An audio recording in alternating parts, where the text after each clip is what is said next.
السلام علیکم، آپ دیکھ رہے ہیں خبر، میں ہوں محمد مالک۔ پہلے تو بہت بڑی خبر ہے کہ گورنمنٹ نے ایک firm and final last offer P T I کو کیا دی ہے۔ یہ کچھ دن پہلے at the highest level of governing mechanism آپ کہہ لیں، سیٹ اپ کہہ لیں، hybrid whatever you want to call it, اس میں 2 فیصلے ہوئے اور وہ فیصلے کنوے کر دیے گئے ہیں۔ اور اب دیکھنا یہ ہے کہ پی ٹی آئی کا جواب کیا ہوگا، وہ ڈیل کیا ہے، وہ میں ابھی آپ سے شیئر کروں گا تھوڑی دیر میں، لیکن اس سے پہلے 2-3 باتیں کرنی ہیں۔ ایک تو کل بڑی پراسرار خاموشی تھی، پوری مارکیٹ میں پھیل گئی بات کہ عمران خان صاحب کی آنکھ میں کوئی پرابلم ہے، سیریس ایشو ہے، گورنمنٹ اس پہ آئے بائے شائیں، کبھی نہیں کبھی ہاں۔ ہم نے بھی پروگرام میں پوچھا، رانا ثنا صاحب نے بھی کہ ویسے جواب دیا، سارا اوپر نیچے ہو رہا تھا۔ پھر آج انفارمیشن منسٹر عطا طارق صاحب نے کنفرم کر دیا، انہوں نے کہا کہ جی بالکل ان کے ساتھ تھا، وہ آئے، آپریٹ کی سین تھی، پھر ان کو لے جایا گیا پمس کے اندر، اور جو Pakistan institute of medical sciences ہے اسلام آباد میں، اور وہاں کوئی 20-25 منٹ کا پروسیجر ہوا، پھر ان کو واپس جیل لے گئے۔ اب اس پہ بڑا سویر ریاکشن بھی آ رہا ہے پی ٹی آئی کا، انڈرسٹینڈبلی۔ وہ کہتے ہیں کہ خاندان کو کیوں نہیں بتایا، وہ کہتے ہیں کہ اتنا سیریس ایشو تھا تو رائٹ تھا کہ ان کے جو پرسنلی نالج ہے وہ کیوں نہیں بتائے گئے۔ آج سارے اکٹھا ہو رہے ہیں اور ان کا فیصلہ یہ ہے کہ ہم اڈیالہ جیل کے باہر رہیں گے، اور کافی سخت قسم کے ٹویٹس بھی آ رہے ہیں۔ نونیر نیازی جو ان کی ہمشیرہ ہیں، انہوں نے تو یہ بھی کہہ دیا ہے کہ جی اگر ان کی آنکھ کو کچھ ہوا تو پھر اس کے بدلے کسی کی آنکھ محفوظ نہیں رہے گی۔ پھر ایک ٹرینڈ بھی چل رہا ہے، آنکھ کے بدلے آنکھ۔ ابھی تھوڑی دیر پہلے سلمان اکرم راجہ جو سیکرٹری جنرل ہیں، ان کا بھی ٹویٹ آیا ہے، انہوں نے کہا جی ابھی تک عمران خان صاحب کے معالجین کو اجازت نہیں ملی، میری درخواست پر ڈاکٹر عاصم یوسف اور ڈاکٹر خرم مرزا اڈیالہ کے لیے چل پڑے ہیں۔ سہیل آفریدی صاحب اور میں نے 45 پارلیمنٹیرین سمیت تمام رات اڈیالہ کے باہر گزارنے کا اعلان کر دیا ہے، تمام پارلیمنٹیرینز کو بلایا ہے۔ یہ ایک ایشو بہت ہی گرم ہو گیا، اور وہ کہہ رہے ہیں کہ جی کل ہر قیمت پہ یا ان کی بہنوں کو یا بشرا بی بی کی فیملی کو ملنے دیا جائے تاکہ ہمیں ایگزیکٹ سچویشن ہو۔ اسی پہ بات ہے کہ کیوں نہیں، جو پریزن رولز بھی ہیں، پریزن رولز بھی کہتے ہیں، رول نمبر 795، وہ کہتے ہیں کہ اگر پرسن سیریسلی ill ہو تو intimation shall be sent to the relatives, یہ پابند ہے کہ آپ ان کے ریلیٹیوز کو بتائیں۔ اور یہ پرانے زمانے کی زبان ہے، اس میں تو یہ بھی لکھا ہوا ہے کہ یا آپ خط لکھ دیں یا آپ ارجنٹ کیسز میں ٹیلی گرام کر دیں، یہ بھی زبان چینج نہیں ہوئی بھی، چلے ٹیلی فون واٹ ایور۔ پریزن رولز بھی کہتے ہیں کہ آپ کو بتانا چاہیے فیملی کو ایک دم پوسٹ فیکٹو، نہیں کہ ہونے کے بعد سارا کچھ یہ وہ۔ اس پہ ہی بات کریں گے۔ پھر ایران کے لیے اگلے 48 گھنٹے بہت اہم ہے، وہ پروگرام کے دوسرے حصے میں بات کریں گے، لیکن ان سے میرے ساتھ موجود ہیں barrister Aqeel Malik, minister of state for law and justice, Shaukat Yousaf ji ہمارے ساتھ ہیں، سینئر لیڈر ہیں پی ٹی آئی کے، فارمر انفارمیشن منسٹر بھی رہے ہیں۔ لیکن اس سے پہلے میں ایک بات اور کرنا چاہتا ہوں آپ سے۔ آج زبردست کل ایک کام کیا ہے پنجاب گورنمنٹ نے، انہوں نے ایک ریویو کیا ہے سپریم کورٹ میں، اور یہ آخری ریویو ذاتی کیسز کے اندر گورنمنٹس ایوائڈ کرتی ہیں سپریم کورٹ کے فیصلوں کو چیلنج کرنا۔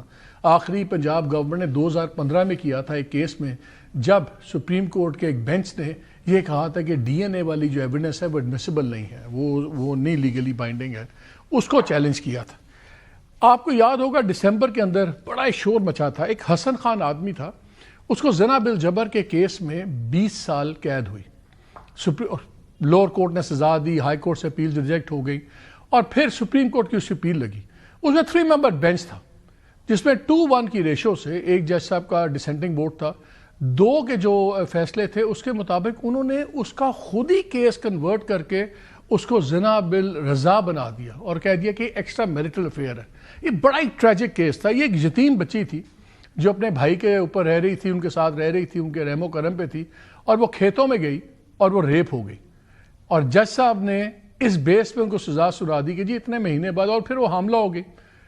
ہم نے تب بھی اس پہ پروگرام کیا تھا۔ میں پہلے چاہتا ہوں کہ آپ دیکھ لیں کہ اس پروگرام میں اس دن ہم نے کیا بات کی تھی، اور اس میں 1-2 چیزیں ایڈیشن کی ہیں، بیکاز آج جو پنجاب گورنمنٹ نے اس پہ پٹیشن ڈالی ہے کل، انہوں نے کہا کہ جی یہ جو ججمنٹ تھی profoundly stigmatic, casting a permanent shadow over the victim and her entire family for generations to come، کہ اس نے تو ایک وکٹم کو مجرم بنا دیا، جو ایک معصوم بچی جس کے ساتھ زنا بالجبر ہوا ہے اس کو بنا دیا کہ اس کا اپنا معاشقہ تھا، کیا تھا، کس طرح انہوں نے مورل ججمنٹ پاس کر دی، اور وکٹم پروٹیکشن کو اڑا کے رکھ دیا، ڈگنیٹی۔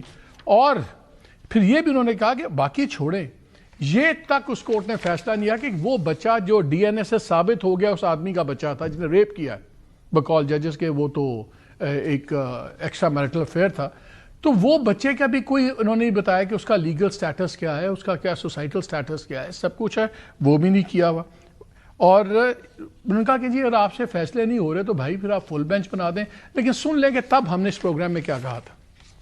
ایک فیصلہ جو سپریم کورٹ کے بینچ نے، جس کو ملک شہزاد احمد، جسٹس عقیل عباسی صاحب اور جسٹس صلاح الدین پنوار تھے، 2 ججز نے ایک شخص کی سزا جو 20 سال کی سزا تھی زنا بالجبر کے الزام میں، اس کو زنا بالرضا ڈکلیئر کر دیا اور اس کی سزا 5 سال کر دی. جو اب گراؤنڈز ہیں جس میں جسٹس صلاح الدین نے اپنا اختلافی نوٹ دیا ہے اور انہوں نے اپنی بڑی سمپل کامن سینس سے میجورٹی ججمنٹ کی دھجیاں اڑا کے رکھ دی. اور اعتراض کیا جب فیصلہ ہوا جن بیسس پہ ججز نے ختم کی سزا کو کم کر دی. انہوں نے کہا جی جب یہ بچی کا ریپ ہوا، جب کیس یہ تھا کہ جو بچی صبح صبح رفع حاجت کے لیے کھیتوں کی طرف گئی تو ایک پستول سے مسلح شخص نے زبردستی اپنی ہوس کا نشانہ بنایا. پھر وہ بعد میں بچی پریگننٹ بھی ہو گئی، حاملہ ہو گئی، اس نے ایک بچے کو جنم بھی دیا اور ڈی این اے میں یہ بھی ثابت ہو گیا کہ وہ بچہ اسی شخص کا ہے جس پہ ریپ کا الزام تھا. لیکن اس کا کیس ختم اس بات پہ کر دیا گیا جس میں وہ لکھتے ہیں کہ ایک تو یہ فورسبل، یہ زنا بالجبر نہیں تھا، کیونکہ وہ جب لڑکی بقول ان کے کہ اگر لڑکی ریپ ہوئی وہ گھر میں آئی اور اس نے گھر میں آ کے کسی سے ذکر نہیں کیا اور پھر 7 ماہ خاموش رہی، پھر اس نے ساری بات بتائی. پھر انہوں نے کہا یہ جو سائلنس تھا اسپیکس والیومز اگینسٹ ہر کانڈکٹ، یہ اس کے کردار اور اس کے اخلاق کے بارے میں بہت زیادہ یہ واضح چیزیں بتاتا. پھر انہوں نے کہا کہ جی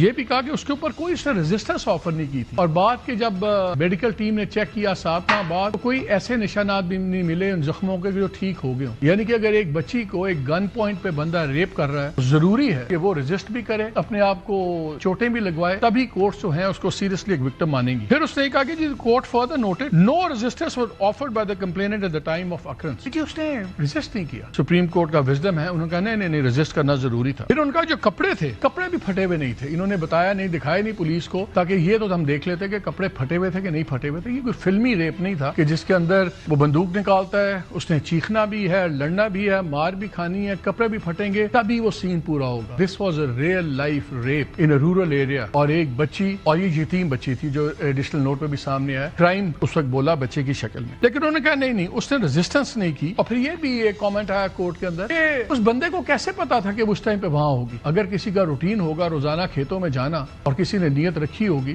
تو بڑا آسان ہے اس کے لیے کہ وہ اس کو پتا لگ جائے کہ وہ کہاں ہے. یہ گراؤنڈز ہیں جس کے اوپر انہوں نے اڑا دیا اس سارے چیز کو. جسٹس صلاح الدین صاحب ہیں جنہوں نے اپنا ڈسینٹنگ نوٹ لکھا ہے، انہوں نے ساری باتیں پوائنٹ آؤٹ کی. انہوں نے کہا کسی کرائم وکٹم کا، سیکشل وائلنس کے وکٹم کا خاموش رہنا ہمارے معاشرے میں کوئی بڑی بات نہیں ہے، یہ روٹین کی بات ہے. لوگ خوف سے، عزت کے خوف سے، پھر اس بچی کو دھمکیاں بھی ملتی نہیں. جسٹس صلاح الدین صاحب کی میں 4 لائنز پڑھنا چاہتا ہوں. انہوں نے لکھا کہ وکٹم ایک ینگ بچی تھی، غیر شادی شدہ، اس کے ماں باپ فوت ہو چکے تھے، وہ اپنے بڑے بھائی کے رحم و کرم پہ رہتی تھی اور ریکارڈ، انہوں نے کہا ریکارڈ یہ بھی شو کرتا ہے کہ اس کو تھریٹس دی جا رہی تھی، دی گئی اس کو تھریٹس. انہوں نے کہا اس میں کلیئرلی نظر آتا ہے کہ ایک بچی، یتیم بچی جو اس کے اوپر ڈیپینڈنٹ ہے، وہ ان سرکمسٹانسز میں اتنا بڑا واقعہ آ کے اپنے بھائی سے کیسے شیئر کرتی اور کیسے. وہ تو پریگننسی کی وجہ سے بیچاری چھپا نہیں سکی ہے بات، ورنہ اس نے تو خاموشی سے پی جانی تھی بات ساری.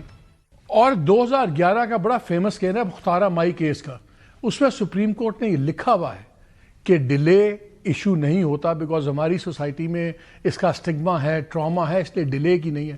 یہاں تو ایک بچہ بھی تھا. اینی وے دسمبر میں اسی ڈان کی خبر تھی، ندا علی ہیں executive director Asma Jahangir legal aid cell اور member of anti rape act implementation committee. انہوں نے بڑی انٹرسٹنگ بات پوائنٹ آؤٹ کرائی. اس میں کہا جی ون آف دا ججز جنہوں نے یہ فیصلہ کیا کہ یہ زنا بالجبر نہیں ہے، رضا ہے، جسٹس شہزاد احمد خان صاحب. انہوں نے کہا کہ یہ تیسری دفعہ ہے کہ ان جج صاحب نے ریپ چارجز کو کنسینچول سیکس میں کنورٹ کر دیا اس بنا پہ کہ ریزسٹنس مارکس نہیں تھے وکٹم کے. تو یہ پہلی بار ہی نہیں ہوا، یہ تیسری بار انہوں نے یہ فیصلہ کیا. اور پھر انہوں نے ایک سیکشن بتایا 203C جس کے تحت کوئی بھی کورٹ ریپ کو فورنیکیشن کے اندر نہیں کنورٹ کر سکتی آن اٹس اون جب تک کوئی فارمل پٹیشن نہ ہو، کچھ نہ ہو. Now let's hope کہ یہ چیزیں سامنے چلیں اور یہ سامنے آئیں. لیکن this is a very very serious issue اور میں بڑا خوش ہوں فرینکلی کہ پنجاب گورنمنٹ نے اس کو اور اٹھایا ہے اور زبردست کام ہوا. اب آ جاتے ہیں آج کی سٹوری پہ. خبر میں آپ سے یہ شیئر کر رہا ہوں. ہم نے تھوڑے دن پہلے خبر دی تھی جس میں نے بتایا تھا کہ میں نے نام نہیں لیا تھا، لیکن میں نے کہا کہ سینئر وزیر کی بات چیت چل رہی ہے پی ٹی آئی سے، اور یہ 15 جنوری کو میں نے خبر دی تھی. بعد میں وہ کنفرم ہو گیا رانا ثناءاللہ صاحب نے. اور پہلے وہ سن لیجیے جو میں نے خبر دی، اور پھر اس کو اگلے ہی دن ایک اور نجی چینل پہ ان سے میری اس خبر کا سوال پوچھا گیا اور انہوں نے اس خبر کو کنفرم بھی کیا. اس کے بعد میں آپ کو آج کی بڑی خبر دیتا ہوں, سن لیں.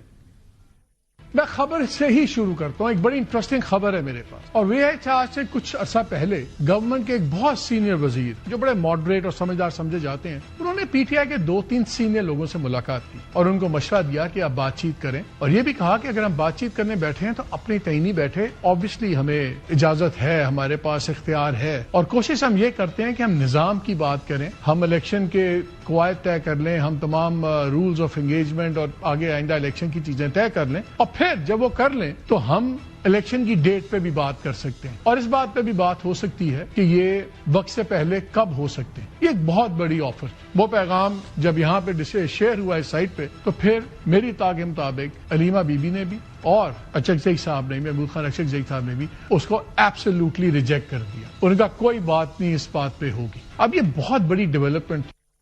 اگلے ہی دن ان سے تمام بات سنا کے ان سے ایک سوال کیا گیا کہ خبر صحیح ہے یا غلط ہے. اس پہ رانا ثناء اللہ نے کیا جواب دیا؟ وہ سینئر رہنما ہے پی ٹی آئی کے, ان کے ساتھ بھی بات ہوتی رہتی ہے, لیکن جو ایک پی ٹی آئی میں ایک ایسا گروپ ہے جسے ہم کلٹ کہتے ہیں, وہ گالی گلوچ بریگیڈ جو ہے, وہ اگر ہم کسی کا نام لے لیں کہ جی فلاں کے ساتھ ہمارا رابطہ ہے, تو اسی وہ جب وہ شامت لے آتے ہیں, اس کے خلاف شروع ہو جاتے ہیں. تو اس لیے ہم نے کبھی اس بات کو جو ہے وہ اس طرح سے جو ہے وہ واضح نہیں کیا. ہر بات جو ہے وہ میڈیا میں ڈسکس نہیں ہو سکتی, ان کے لوگوں سے رابطہ رہتا ہے. ان کے بھی خیالات یہی ہیں کہ راستہ جو بھی نکلنا ہے وہ پارلیمنٹ سے ہی نکلنا ہے. عمران خان صاحب جو ہے وہ ڈائلاگ کے حق میں نہیں ہے. یہ بات جو ہے یہ بڑی واضح طور پہ سمجھ لینی چاہیے کہ وہ تیار نہیں ہے. یہ لوگ جب ہم سے ملتے ہیں تو یہ بھی یہی کہتے ہیں کہ وہ تیار نہیں ہے, ہمیں موقع ملے تو ہم اس کو اس پہ آمادہ